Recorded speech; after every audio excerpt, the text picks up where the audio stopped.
ہمارا مقصد بھی اللہ علامہ کرنا صرف نہیں ہے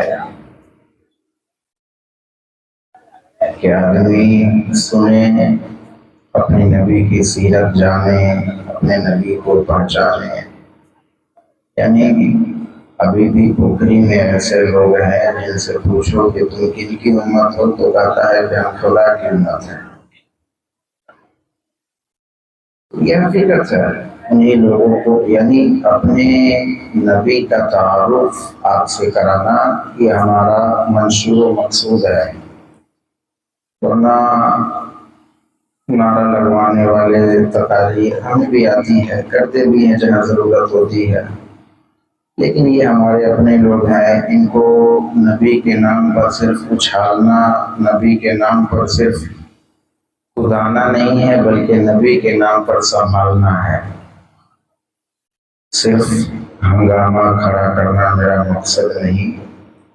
میری صورت ہے کہ میری کوشش ہے کہ یہ صورت بدلنی چاہیے.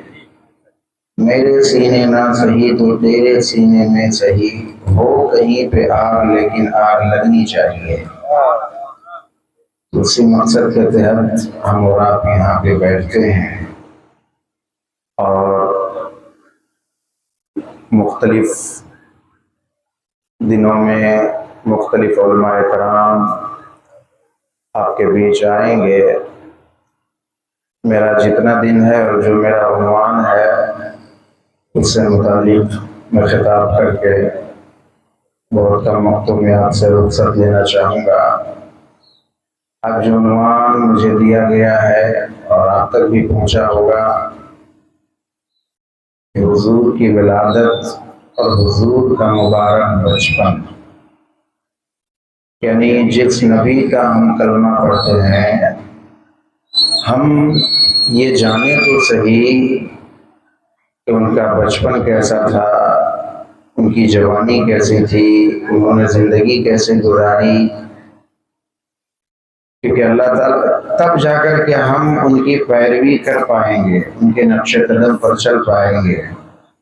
اللہ تعالیٰ بھی فرماتا ہے ان کنتم تحبون اللہ فاتبعونی یحببکم اللہ. معقول کہہ دیجئے یہ لوگ کہتے ہیں کہ یہ اللہ سے پیار کرتے ہیں، اللہ کے محب ہیں، اللہ سے محبت کرنے والے ہیں.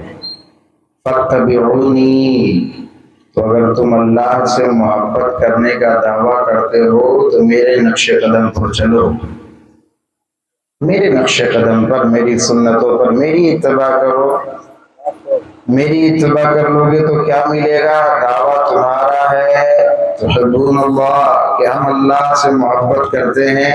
فاتبعونی یحببکم اللہ، تم میرے طریقے پر چلنے لگو گے تو تمہارا دعویٰ یہ نہیں رہ جائے گا کہ تم اللہ سے محبت کرتے ہو، خود خدا بھی تم سے پیار کرنا شروع کر دے گا. حضور کی اطاعت، حضور کی اتباع ہمارا مقصد ہے. نبی علیہ السلام جس معاشرے میں آئے اور جس ماحول میں عرب کی سرزمین پر تشریف رکھے ہیں صاحب قبلہ الحمدللہ، آپ کا خاندانی پس منظر بھی بڑا نرالا تھا. یعنی حضور خود فرماتے ہیں آدم سے لے کر کے عبداللہ تک میرے خاندان میں کوئی صفا بلا نکاح نہیں گزرا ہے. ہر یعنی میں پاک رشتوں سے پاک رحموں میں ہمیشہ منتقل ہوتا رہا. اسی کی اواخر کی کڑی ہے حضرت عبد المطلب، نام ان کا شیبہ ہے لیکن ان کے والد جو ہاشم، یہ ایک بار گئے ہوئے تھے مدینہ تجارت کے غرض سے بہت کم عمر میں، یا یمن یا شام کے علاقے میں. تو وہاں پہ جاتے وقت مدینے سے گزر ہوا تو مدینے میں انہوں نے شادی کر لی ایک عورت سے، اور ادھر مکے میں کسی کو خبر نہیں ہے کہ ہمارے بھائی نے شادی بھی کر لی. ہاشم کے بھائی تھے مطلب، تو عبد المطلب کا نام ہے شیبہ. لیکن عبد المطلب کیوں کہتے ہیں؟ عبد المطلب کے چچا کا نام ہے مطلب اور ان کے بھائی ہے ہاشم جو حضور کے پردادا ہوئے. وہ مدینے میں گزر رہے تھے، وہیں پہ چند دن ٹھہر گئے، تجارت کے مقصد سے وہیں پہ شادی کر لی، اور وہیں پہ ان کی بیوی حاملہ ہوئی، تو وہ آگے گئے تجارت میں شام کے علاقے میں، یہ کہا کہ آؤں گا تو واپسی میں آپ کو لیتے چلوں گا گھر۔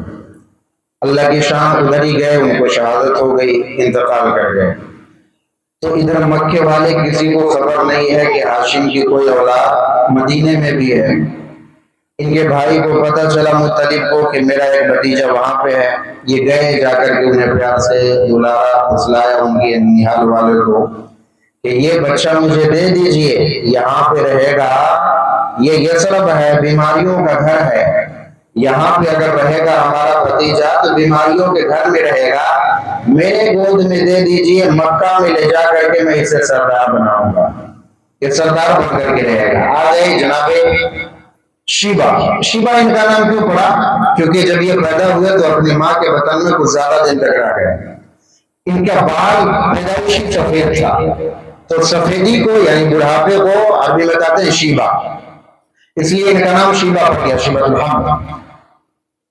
اب جب آئے مکے میں لے کر کے جناب مطلب شیبہ کو، تو لوگوں نے دیکھا ایک نوجوان لڑکا بھی ساتھ میں آیا ہوا ہے، کہنے لگے کہ یہ تو عبد المطلب ہے، یعنی مطلب نے غلام خرید کے، کوئی غلام خرید کے مطلب لایا ہے۔ خیر مکے میں آ گئے، مطلب حضرت عبد المطلب مکے کے سردار بنے، کعبے کے متولی بنے۔ یہاں پہ یاد رکھیے آب زمزم جو تھا وہ بہت دنوں تک مفقود ہو گیا تھا۔ ایک بہت پرانی ایک جنگ ہوئی تھی، اسی آب زمزم کے کنویں میں لوگوں نے اپنے تینوں تلوار وغیرہ ڈال کے اسے بند کر دیا تھا، زمزم بالکل اس کا نشان مٹ چکا تھا، کوئی آندھی وغیرہ بھی ایسی آئی تھی۔ حضرت عبد المطلب کو ایک مرتبہ خواب آیا، خواب میں ان کو کہا جا رہا ہے کہ گوبر اور خون کے بیچ میں کھدائی کرو۔ پہلے دن خواب آیا، ان کو سمجھ میں نہیں آیا کہ کیا اشارہ مل رہا ہے۔ دوسرے دن خواب، اس میں بھی کہا گوبر اور خون کے بیچ میں کھدائی کرو، انہیں سمجھ نہیں آیا کیا کہا جا رہا ہے۔ تیسرے دن میں خواب میں بتایا گیا کہ گوبر اور خون کے بیچ میں جہاں پہ چونٹیوں کا گھر ہے وہاں پہ کھدائی کرو۔ ان کو سمجھ میں نہیں آیا، لیکن یہ ٹہل رہے تھے، ٹہلتے ٹہلتے ایک جگہ سے گزرے تو وہاں پہ قافلہ گزرا تھا، گزرتے ہوئے وہاں پہ ٹھہرا تھا۔ اس قافلے والوں نے ایک اونٹ کو ذبح کیا تھا، تو اونٹ کا گوبر بھی وہیں پہ تھا، اونٹ کا خون بھی وہیں پہ تھا، اور بہت ساری چونٹیوں نے اپنا گھر وہاں پہ خون کی وجہ سے بنا لیا تھا۔ جب یہ منظر دیکھا جناب عبد المطلب نے تو انہیں اپنا خواب یاد آ گیا کہ مجھے اسی کی طرف اشارہ کیا جا رہا تھا۔ جناب عبد المطلب نے اپنے لوگوں سے کہا کھودو بھائی، آپ خود بھی کھودنا شروع کیا۔ تھوڑے اندر کھودا تو کھودتے کھودتے ان کو تیر اور تلوار نظر آنے لگے، بہت زیادہ ہتھیار۔ اور اس دور میں مکے اور خاص کر عرب کے لوگوں کو تیر اور تلوار مل جائے تو وہ سمجھیے کہ ان کو پیٹرول مل گیا، ان کا کام تو صرف لڑنا جھگڑنا، مار کاٹ، جنگ و جدال یہی تھا۔ اب ان کے پاس ہتھیار آ گیا، بہت بڑی بات ہے۔ وہ جتنے تھے قبیلے والے سب آ گئے، کام میں بھی کھودنے دو، چلو بھائی کچھ ہم لے لیتے ہیں، کچھ ہم لے لیتے ہیں۔ اصل میں تو اشارہ ملا تھا جناب عبد المطلب کو، اور کھودنا شروع بھی انہوں نے کیا تھا، لیکن چونکہ یہ عیالی طور پر کمزور تھے، باقی مضبوط لوگ آئے، بیٹا لے کے آیا، بھتیجا لے کے آیا، اور سب اٹھا کے ہتھیار لے کے چلا گیا۔ اور آب زمزم وہاں پہ ہے۔ حضرت عبد المطلب نے اس کو سوچا کہ کاش میرے پاس بھی بڑا بڑا بیٹا جوان ہوتا تو آج مجھے یہ لوگ پیچھے نہ کر پاتے۔ اس وقت جناب عبد المطلب نے یہ منت مانگی کہ اگر اللہ تعالیٰ مجھے 10 بیٹا جواب دے گا اور 10 بیٹا جوان ہو جائیں گے تو میں ایک بیٹے کو اللہ کے راہ میں قربان کر دوں گا، ان کی قربانی پیش کر دوں گا، نظر کر دوں گا، اللہ کے بارگاہ میں ذبح کر دوں گا۔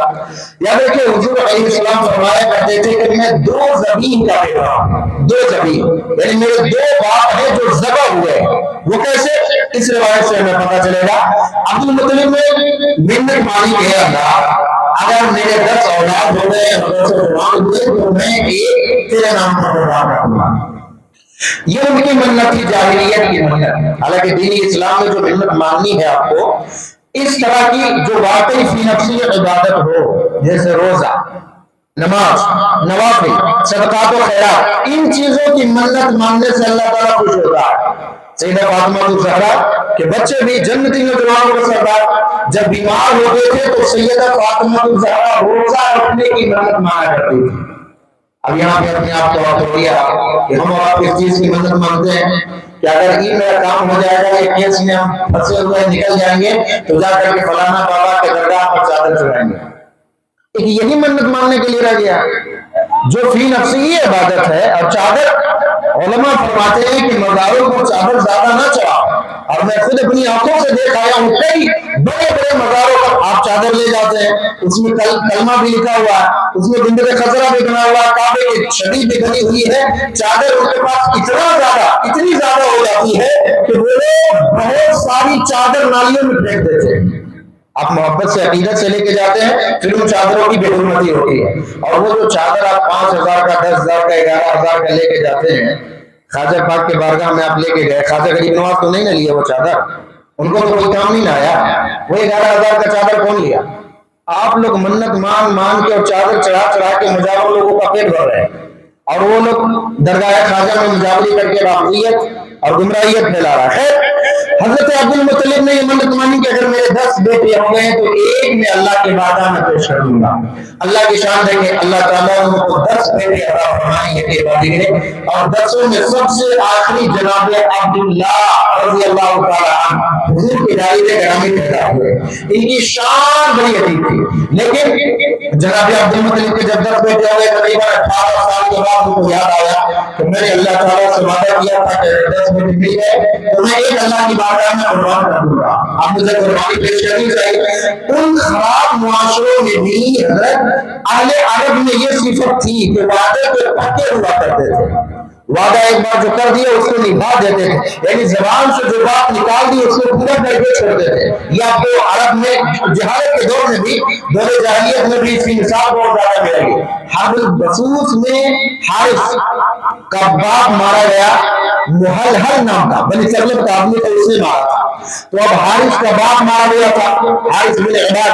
حارث ایک لشکر لے کر کے 1-2 سال کے بعد چڑھائی کیا اور بنی تغلب پر جا کر کے قبضہ کر لیا اور جا کر کے پکڑ لیا محلحل کو اور بہت مار کاٹ کیا. محلحل کو قیدی بنا لیا اور کہا کہ میں تم لوگوں کو مارنے نہیں آیا ہوں، میرے باپ کو جس نے قتل کیا ہے اس محلحل کا پتہ بتا.